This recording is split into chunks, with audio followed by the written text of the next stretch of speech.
When I was little, it was, you know, fists and belts. By the time I was a teenager, it was knives and guns. I was about 11 when I started saying, no, this is not acceptable. It's very, very scary, but men shouldn't hit women. And so finally one night I got out of bed when they were in the middle of one of his tears, and I stood in front of him and said, stop. Men don't hit women. You leave her alone. And much to my surprise, he stopped. And think about how empowering that is for a little kid. So then I was the boss in the house. From that day on, what I said went. So I became the adult. But there were still days when, you know, when somebody's coming at you with a 14-inch blade or sits across the table from you and says that they're going to blow your head off. And, you know, it was a little stressful. It was a little stressful. But, you know, I got out of there. But that was really my first exposure to the Army, because we lived about 15 minutes from Fort Monmouth in New Jersey. And as odd as my father was, he would invite soldiers that were living away from home for Sunday dinners, because my mom was a fabulous cook. Now, I have no idea what these poor young men thought when they saw the Dr. Jekyll, Mr. Hyde routine that he would go through. But, you know, they'd come home and have dinner. And one of them was older. He was in his mid-20s. And it was, you know, I was in the starting to confront phase, but I was really frightened. So I told him, I said, Robin, I'm really scared. I don't think I'm going to live to get out of here. And he listened to me and he said, yes, you will. Yes, you will, and you're going to do great things. You're going to be fine. You're going to get out of here.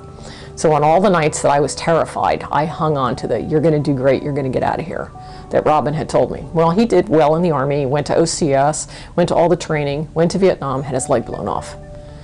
And the men and women in the Army kept him alive, so he stayed that knot at the end of my rope. And that was when I knew, then I was probably about 13, because he was in the Vietnam War. So I knew that I wanted to be an Army nurse, but I had no idea that this scholarship would then open the world to me.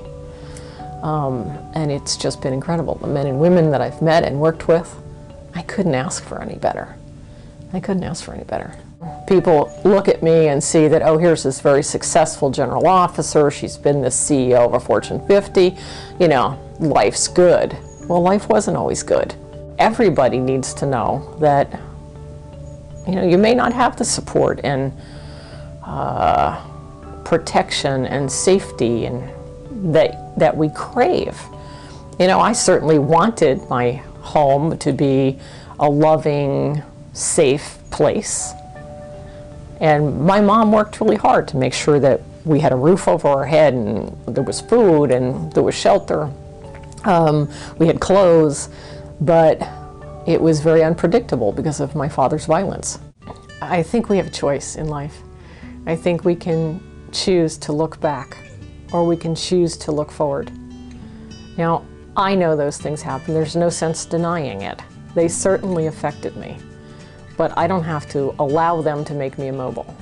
I don't have to live bogged down in that mire. I can say, well, I don't like what happened. I'd like to help other people to escape if they're in that kind of environment. I want them to know that they can escape. But I don't spend a lot of time looking backwards.